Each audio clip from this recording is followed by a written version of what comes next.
Hi, everybody. Gary Dean here with Sentiment Timing, and this is our technical video report for Wednesday, April 8th, 2026. So, big, huge rally today based off of the ceasefire report that came out overnight when everybody was really kind of nervous about the 8 o'clock deadline. And I had showed this last night where I said, there was just something that wasn't really, it didn't feel right because if we were going to strike Iran at 8 o'clock last night, I do not believe you would see a risk on trade like institutions were doing. You can see they were buying heavily down here. And this way, so my take is they got a tap on the shoulder and said nothing is going to happen. And they went on, as people were panicking, they were buying. Now, one thing that I'll say and I'll continue to say is that, it's hard to fight a president that does not like the stock market down because he'll be able to do stuff to bring it up, whether he's telling the truth or not, makes no difference. It's going to cause a short squeeze. So, do I think he's going to stick with this? I do. And this is, and again, this is just my take before I go into the whole analysis on it, is I do not believe we'll be back in Iran. I think we're going to pull all our troops out of there. And we are going to call it a win. And he's not going to go back because I think he's starting to realize there is no win for him on this one. It's just there's nothing he's going to be able to do to be able to walk away coming out clean. And I just think he's seen what it's doing right now. So my take on how he would do this would be something like this. I'm already seeing him calling it a success. The whole mission was a success. I don't think we send them back. I think we're going to tell Israel to stop the bombing, and because that's really the black swan right now for the markets is Netanyahu. He does not want this war to end. He wants nothing to do with it. He knows that he has the United States basically wrapped around their hand right now in this war. I think Trump got dealt some bad information, meaning that they're going to be able to go in and out like they did with Venezuela, and he knows he's trapped right now. And so I think that right now Netanyahu's not going to pay attention to any of these ceasefires, and he knows he can't go after Iran. But what he's doing is he's going after places that he knows will agitate them, and he did it today. And I think that he's going to get his hand slapped by Trump, and I think Trump is going to, like I said, pull our troops out, call it a success. He's going to tell Israel that if they, continue doing any type of bombing or agitating, that they're going to they're not going to supply them with whatever they need for the Iron Dome. And then he's going to go to Iran and say the straits has to be open to everybody. You don't own these, and I think everybody's going to agree to it. And I don't. It's just my take. But during this time, this 2 week period, I do believe that we're gonna have some pretty good volatility. So this is the 15-minute chart again. You're not going to have a risk on trade like they were doing yesterday if they didn't already know that there was no that there was no bombing going on. They knew it. They have it. I read somebody made $23 million on one option trade. So obviously they were in on the inside. But this is the thing: we saw selling up here, and you could see it here. There was not a whole lot of buying until we got this dip right here, and this is when Israel started bombing. I don't even know who it was. I didn't really go too deep into the geopolitical thing today, but you can see this was the only buying that came on. It was pretty much all selling.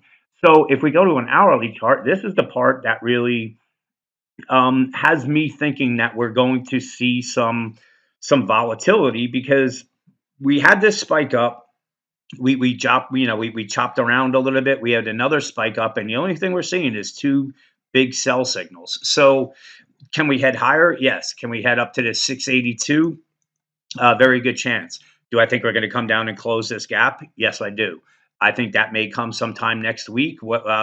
Maybe even as we head into Friday or Monday. The way that I'm seeing this and reading what liquidity is doing, I do believe that we're going to get some type of nail biter to the downside to possibly close this gap. Do I think these lows are in? Yes, I do. Unless something really crazy happens, I do. I believe these are in, but we also can make a very, very large range. And, this could play out into sometime into May. And then from there, I think that we're going to see the S&P making new all-time highs, and it will be roses and rainbows for a while, and that's it. So this is my concern right now, that something it's not over yet, and that we're going to come down and at least close this gap. 15-minute chart. I think if we see any kind of big gap up tomorrow, I'm going to do the same thing I did today. We had this gap up.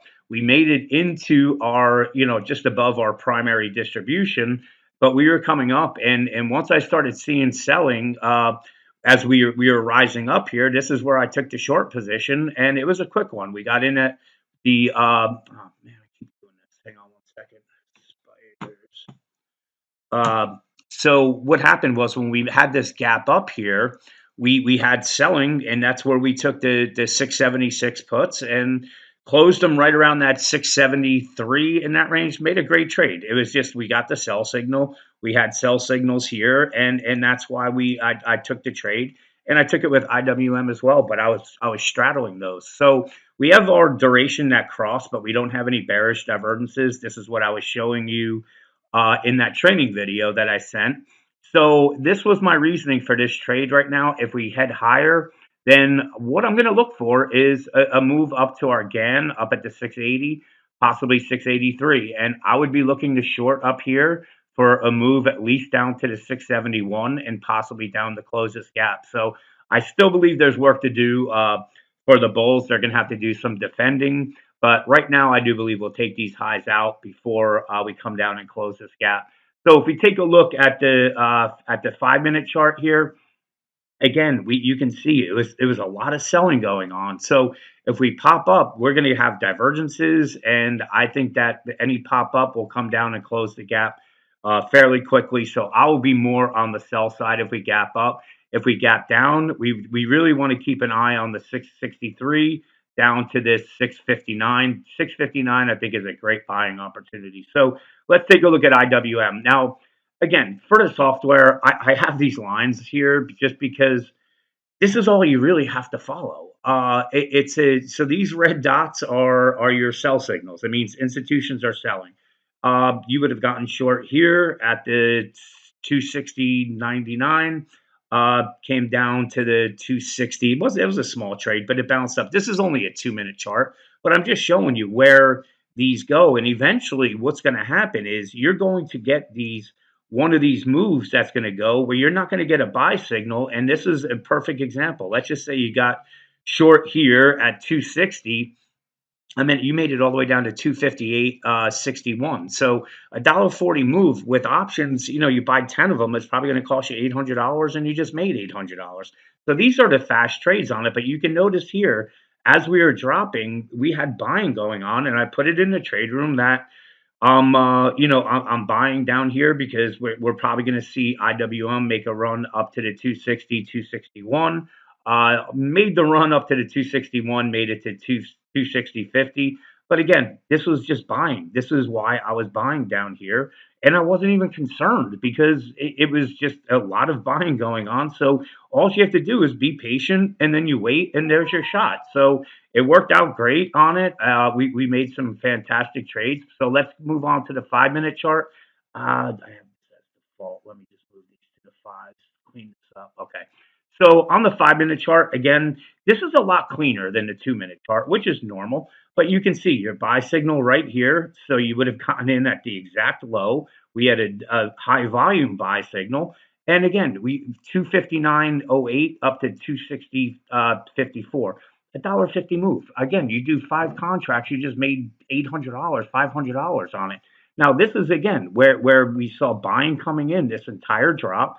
But if you look, when we look at our actual indicator, here's our buy signal right at the almost. We had a quick drop on that, and we came right back up. But then we had selling. So it's showing you what's going to happen before these moves happen. We had a buy signal almost at this exact low, popped up, but then here we go. This is the sell signal. That was the biggest trade of the day, unless you got long at the open. And then here's our buy. So we had a buy signal here again, right at the exact low. There's not an indicator that I know that does this, where you're these are live. These are not lagging.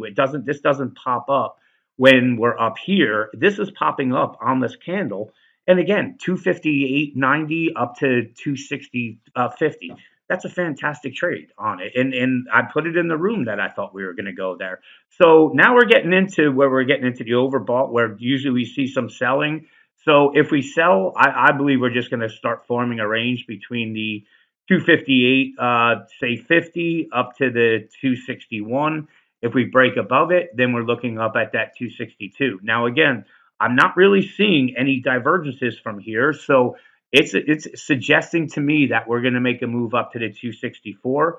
But again, if we get up there, we're going to have divergences and we're probably going to see some selling. And from there to 264 will be a great trade down to the 258 and possibly down to the 253. So again, all you have to do is follow these buy and sell signals. Even if you don't, you can put them on an hourly chart, and you're doing swing trades on it. So this is how powerful this stuff is, and it's you just have to follow what is going on. What are they buying or are they selling? And you give yourself some time on it, and that's all it is. They give you your targets, and that's it. So again, the trading room coming real soon. It's going to be $79 a month. Order your software right now for $3.99. You're in it for a year. And with that, let's see what plays out tomorrow. Have a great night, and I'll talk to you guys in the morning.